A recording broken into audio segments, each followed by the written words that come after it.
Για να έχουμε...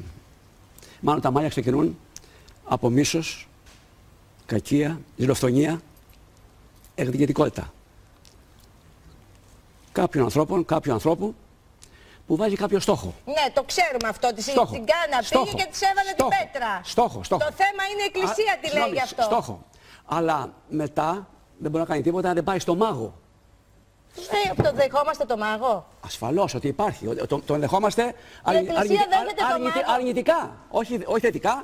Αρνητικά το δέχεται. Ο μάγος έχει σχέση με τον διάβολο απόλυτα. Χωρίς την παρουσία του διαβόλου δεν υπάρχουν μάγια. Μάλιστα, μέχρι εδώ το πιστεύεις. Δεν υπάρχουν μάγια. Μετά πώς ξεμαγεύεσαι? Μετά είναι η Εκκλησία. Αν δεν πας στην Εκκλησία, να υποταχθείς, να κάνεις υπακοή. Εφόσον κάποιος έβαλε κακό να σου κάνει κακό, έτσι, έβαλε ένα στόχο. Να μισείς το παιδί σου, ξέρω εγώ, δεν ξέρω τι έβαλε. Έτσι. Αυτό λοιπόν θα συμβεί οπωσδήποτε. Θα συμβεί. Αλλά για να συμβεί θα πάει στο μάγο. Ο μάγος επίκηση των δαιμονίων θα σε πιάσει. Αν όμως είσαι άνθρωπος της Εκκλησίας, δεν θα ξεφύγεις. Θα υποστείς κάποιες συνέπειες. Της Εκκλησίας ήταν η Αθηνούλα. Δεν είναι εύκολο πράγμα τώρα. Δεν ήμουν και μοναχή, αλλά δεν νομίζω τώρα τέτοια. Ένα καλό κορίτσι, αν δεν είχε πειράξει κανένα. Το καλό κορίτσι δεν ξέρω τι λέει το καλό κορίτσι. Μιλάμε για μια λέξη της Εκκλησίας. Να ζεις τη ζωή της Εκκλησίας την απόλυτα αφοσιωμένη. Εκκλησιασμό. Δηλαδή, άμα δεν είμαι απόλυτα αφοσιωμένη 25 ώρες τη μέρα στην Εκκλησία, όχι είμαι πάνω και δεν με πιάσει το μαγικό. Γιατί κάποιος θέλει να μου κάνει μαγικό. Αλλάζει ζωή. Δηλαδή, παίζει τώρα η Εκκλησία, αποδέχεται αυτό που μου λέτε, ότι μπορεί κάποιος να πάει να θέλει να μου κάνει κακό και να πάει σε ένα μάγο και να πει κάντε της βουντού, να πούμε κτλ. Και να μου το κάνει το μαγικό, να μπορέσει να μου τα μάγια έτσι πιάνουν. Πιάνουν τα μάγια. Ασφαλώς. Και εκείνουν σπίτια. Και πρόσωπα και οικογένειες χωρίζουν. Μπορεί να περάσει παρακαλώ επόμενος καλεσμένος μας. Όχι, δεν είναι. Ούτε το 10% δεν έχουν. Να ρωτήσω κάτι κύριε Πανούζο, εσείς είστε παραψυχολόγος? Διαστητικός σύμβουλος, ναι. Τι σημαίνει διαστητικός σύμβουλος και παραψυχολόγος? Intuitive counselor. Διαστητικός σύμβουλος σημαίνει ότι ασχολούμαι με τις ανθρώπινες σχέσεις. Μάλιστα. Και κάνω coaching, δηλαδή καθοδηγώ τους ανθρώπους, βεβαίως, για τα θέματα της καθημερινότητας, τα προσωπικά τους, της δουλειάς τους και όλα αυτά. Εγώ δεν έχω καταλάβει την Δεν υπάρχει εκτός και εντός Εκκλησίας. Όταν πρεσβεύεις το καλό και την αγάπη, είσαι παντού. Μην τοποθετείτε την Εκκλησία. Όλος ο Χριστός έλεγε αγαπάτε αλλήλους. Δεν διαχώριζε ανθρώπους. Πολλά έλεγε ο Χριστός. Έτσι, δεν διαχώριζε ανθρώπους. Ούτε ακόμα και τον πιο αμαρτωλό έφερε κοντά του. Εντάξει. Λοιπόν, σας παρακαλώ, μην βάζετε τα θέματα έτσι. Είναι λάθος. Με το να τους αγαπούσε, δεν είναι λάθος ότι δεχόταν όλων τις ιδέες και τις Για να τον ακούσουμε τον πατέρα Νεκτάριο, γιατί θέλει να ολοκληρώσει. Λοιπόν, η δική σας θέση ποια είναι για αυτό όλο το θέμα με τη μαγεία? Έχουμε ένα ιστορικό γεγονός. Ο μεγάλος μάγος, ο Κυπριανός, είχε σπουδάσει φιλοσοφία, ρητορική, είχε γυρίσει κόσμο και ήταν, λέει, του διαβόλου στον κόσμο ο πρίγκιπας. Συγγνώμη, ο Κυπριανός πριν γίνει Άγιος ήταν... Μάγος μεγάλος. Έχω βίντεο. Τον έχω. Μάγος μεγάλος. Τον έχω. Δεν ξέρω τι λέει το βίντεο. Ένα λεπτό να μου πείτε αν είναι οκ. Συγγνώμη. Άμα δεν το δείτε... Εντάξει, τώρα δεν μιλάμε. Ένα λεπτό να το δούμε, γιατί το συζητάμε. Αυτό είναι γεγονός δηλαδή. Ναι, αλλά δεν μπορούμε να μιλάμε για τον Κυπριανό και να περνάμε τούκου. Μαρτύρησε για τον Χριστό. Δηλαδή άλλαξε τελείως. Και εμείς τις πληροφορίες που έχουμε, για να τις δούμε ένα λεπτό. Λοιπόν, να το ολοκληρώσω. Πώς την έπαθε, πώς πήρε στροφή 180 μηνών. Ο Άγιος Κυπριανός ήταν πλούσιος, ευγενής, φιλόσοφος από την Καρχιδόνα της Λιβύης. Έζησε τον 3ο αιώνα και θεωρούταν ένας από τους πιο ξακουστούς μάγους στην Αντιόχεια. Σε κάποιες από τις βιογραφίες του καταγράφεται πως ήταν τόσο ισχυρός μάγος που επικοινωνούσε απευθείας με τον ίδιο τον Σατανά. Κομβικό γεγονός στη ζωή του ήταν η προσπάθειά του να μαγέψει μια νεαρή γυναίκα, την Ιούστα, για λογαριασμό ενός ευγενή, ονόματι Αγλαΐδας. Εκείνος ήθελε να την παντρευτεί, αλλά εκείνη είχε αφιερωθεί στο Θεό. Έτσι, ο ευγενής πήγε στον Κυπριανό για να της κάνει μάγια. Οι βιογράφοι του Αγίου Κυπριανού υποστηρίζουν πως ήταν τέτοια η δύναμη της πίσης της Ιούστας, που ακόμη και τα πιο ισχυρά μάγια του δεν έπιαναν επάνω της. Εξαιτίας αυτού του γεγονότος, ο Κυπριανός όχι μόνο σταμάτησε να ασκεί τη μαγεία, αλλά βαφτίστηκε χριστιανός και αργότερα έγινε επίσκοπος, αφιερώνοντας τη ζωή του στην διάδοση του χριστιανισμού, μέχρι τη στιγμή που συνελήφθη από τους ειδωλολάτρες. Το τέλος του ήταν μαρτυρικό, καθώς αποκεφαλίστηκε στις 14 Σεπτεμβρίου του 258. Μάλιστα, αυτός είναι ο Άγιος Κυπριανός, ναι. Στέλνει το πρώτο δαιμόνιο. Ποιος? Ο Κυπριανός, ο μάγος. Για να προκύψει η Ιουστίνη. Ναι, κάποιος πήγε και γούσταρε την Ιουστίνη. Ναι, ναι. Και, λέει, και πήγε μέσω του μάγου να την κερδίσει. Να του τη φέρει, ναι. Στέλνει ένα δαιμόνιο με κάποιο υγρό, ναι. να δει στο σπίτι της. Ναι. Αυτή λοιπόν κάτι αισθάνθηκε άσχημα και σε ένα σημείο κάνει το σταυρό της. Ξαφανίστηκε. Ξαφανίστηκε. Πάει το δαιμόνιο ταπεινωμένο. Μάλιστα. Στέλνει άλλο δαιμόνιο με άλλο τρόπο. Ξεφτυλίστηκε το δαιμόνιο. Ταπεινωμένο και αυτό. Μετά παρουσιάζεται ο Εωσφόρος. Ο ίδιος. Ο αρχηγός. Εγώ θα πάω, λέει. Ναι. Πήγε και γύρισε κι αυτός χωρίς να κάνει τίποτα. Και του λέει ο Κυπριανός, ώστε υπάρχει κάτι πάνω από σένα. Ναι, λέει, υπάρχει. Και δεν το έλεγε. Τι υπάρχει, τι υπάρχει, τον εβίασε ο Σταυρός. Δεν μπορούμε να νικήσουμε το Σταυρό. Τότε λοιπόν ο Κυπριανός αλλάζει μετά.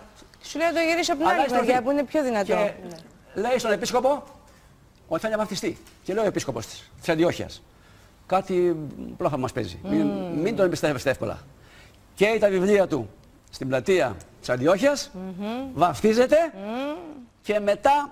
Και το γύρισε μετά στο εκκλησιαστικό. Ναι, ακούστε λοιπόν μια φράση. Εγώ ήμουνα με τον Εωσφόρο και νόμιζα ότι ήταν πιο δυνατός. Δεν είναι ο Εωσφόρος, είναι ο Θεός, πάω Θεό μεριά. Ήμουν του διαβόλου στον κόσμο, ο πρίγκιπας. Τον είχα δει, είχαμε μιλήσει κλπ. Ναι. Και τώρα τα δαιμόνια όταν ακούν το όνομά του, φρύτου.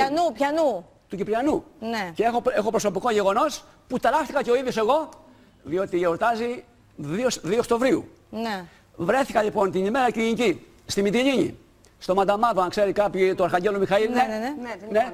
Και ήταν οι 2 του μηνός που γιόρταζε ο Άγιος. Μάλιστα. Και όταν πήγα να κάνω απόλυση και λέω το όνομά του, τόση απόσταση είχε η κοπέλα, η δαιμονιζόμενη, έκανε τέτοιο σπαραγμό που ταράχτηκα και εγώ ίδιος. Μα είναι γνωστό ότι στον Άγιο Κυπριανό πηγαίνουν μισούν το όνομά του επειδή άλλαξε, τον χάσανε και έγινε αιτία. Τέλος πάντων. Και έγινε αιτία πολύ μετά να γίνουν χριστιανοί και να μαρτυρήσει για αυτός ο μάγος. Το θέμα είναι ότι πάρα πολλές πώς το λένε, ιστορίες τέτοιες θρησκευτικές και ιστορικό γεγονός. Ιστορίες Αγίων και τα λοιπά, τις οποίες αποδεχόμαστε ο καθένας με τον δικό του τρόπο. Όλοι πιστεύουμε στο Θεούλη, όλοι ο καθένας πιστεύει. Όλοι όχι.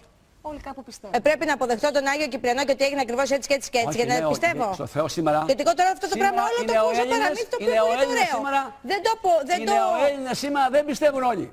Αν βγει κάποιος με ένα μικρόφωνο. Πατέρα μου, Νεκτάριε. Ναι. Το θέμα είναι να πιστεύεις στο Θεούλη και να είσαι καλός άνθρωπος. Τώρα, αν πιστέψεις ακριβώς στην ιστορία του Αγίου Κυπριανού, δεν μιλάω για μένα, το Θεό πρώτα. Ή αν δεν την πιστέψεις ακριβώς, διότι μεταξύ μας είναι και πολλά χρόνια αυτό το ρεπερτόριο. Τώρα περνάνε τα χρόνια. Δεν είναι μόνο στην Εκκλησία ο Θεός. Ο Θεός είναι στις πράξεις μας. Τι να το κάνω εγώ. Ρωτώ κάτι. Έχω break. Σε ένα λεπτάκι. Γιατί έχει χαλάσει το ακουστικό. Δηλαδή πάει ο άλλος στην εκκλησία, γυρίζει σπίτι του, βρίζει τη γυναίκα του, βρίζει τα παιδιά του, του σηκωτημάει και μετά κάνει το σταυρό του και πάει λέει είμαι χριστιανός. Ή πάει όταν πάει να πεθάνει, έχει κάνει όλες τις αμαρτίες. Αυτό είναι εξαίρεση. Επειδή θέλουμε λοιπόν τώρα να ξεκαθαρίσουμε αν η Εκκλησία αποδέχεται αυτό που λέμε μάγια. Αυτό που λέμε δηλαδή ότι κάποιος κακός άνθρωπος μπορεί να στείλει αρνητική δύναμη, αρνητική ενέργεια μέσω ενός σατανική, αλλιώς δεν υπάρχουν άλλες δυνάμεις. Υπάρχουν πολλές δυνάμεις που να ενεργήσουν και να πειράξουν έναν άνθρωπο. Ρωτάμε, το δέχεται η Εκκλησία? Συμβαίνει? Ανίτα, η Εκκλησία δεν δέχεται τίποτε. Πώς? Η Εκκλησία δεν δέχεται ούτε την αστρολογία, ούτε τη χαρτομαντία. Απολύτως τίποτα δεν δέχεται. Ούτε άλλη θρησκεία δέχεται. Ούτε άλλη θρησκεία. Ούτε άλλη θρησκεία. Λοιπόν, συγγνώμη. Ο χριστιανισμός, αγαπητέ, είναι αποκάλυψη Θεού. Δεν είναι ανακάλυψης τούτου εκείνου του. Δηλαδή δεν πρέπει να σεβόμαστε τον μουσουλμάνο. Δεν πρέπει να σεβόμαστε τον μουσουλμάνο, δεν πρέπει να σεβόμαστε τον καθολικό. Ως άνθρωπο, ναι. Ως άνθρωπο ναι. Πέραν τούτου η αλήθεια είναι μία. Την έφερε ο Χριστός ολόκληρη. Αυτό είναι το θέμα. Ολόκληρη. Εδώ είμαστε απόλυτοι. Το μαγικό θέλω να πάω. Ναι. Υπάρχουν θύματα που... Υπάρχουν άνθρωποι που έχουν πέσει θύματα μαγείας. Οι παπάδες μπορούν να Υπάρχουν παπάδες σήμερα που μπορούν να... Υπάρχουν παπάδες που κάνουν τα medium. Όχι. Να μην το ισοπεδώνουμε. Ένα λεπτό, μεσιό. Δεν υπάρχει το κάποιος κάνει κάτι, γιατί με αυτή τη λογική όλοι κάποιον κάνουμε ή κάτι παριστάνουμε.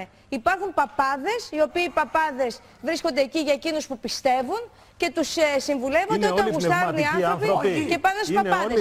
Μη μου πειράζετε τους παπάδες! Διαφημιστικό διάλειμμα για την εκκλησία.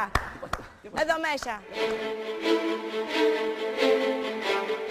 50 χρόνια χαρά δεν υπάρχει.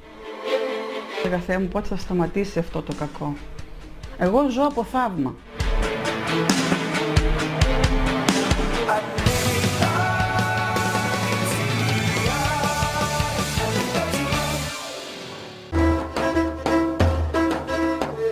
Θα σας φτιάξω χιλοπίτες με μια ωραία σάλτσα που έχει μέσα καβουρμά. Ορίστε. Καλή όρεξη. Τα μυστικά της ποντιακής κουζίνας αμέτρητα. Η φιλοξενία των ποντίων φημισμένη. Ο Βασίλης Καλίδης συνεχίζει την περιπλάνησή του στη νόστιμη γη της Ξάνθης και γίνεται και πάλι παιδί. Έχω να φάω αυτό το φαγητό 25 χρόνια. Απόψε στις 8. Πονόλεμος. Από τις πρώτες ενοχλήσεις, Λιζοπαΐν. Με αντισηπτική και επουλωτική δράση. Λιζοπαΐν. Και το γίνεται... Πολλοί αναρωτιούνται πώς διατηρούμε στα κιλά μου. Ενώ όλη μέρα όλο και κάτι τσιμπολογάω. Το θέμα όμως είναι τι? Διρόλο Cottage. Αυτό είναι το μυστικό μου. Τρελαίνομαι για τη γεύση του και έχει 2,2% λιπαρά. Μόνο. Δεν υπάρχει Cottage με λιγότερα. Το έχω ψάξει. Ό,τι καλύτερο και για σνακ, αλλά και για το φαγητό. Διρόλο Cottage. Το αγαπημένο μου, επειδή με φροντίζει. Βρίσκω.gr. Συνεχώς ανεβαίνουμε. Πάνω από 3 εκατομμύρια επισκέπτες το μήνα ζητούν εσένα, όχι εμάς. Επαγγελματία, κλείσε την προβολή σου τώρα στο 18333. Βρίσκω.gr. Το νούμερο 1 ελληνικό site σε επισκεψιμότητα στην Ελλάδα.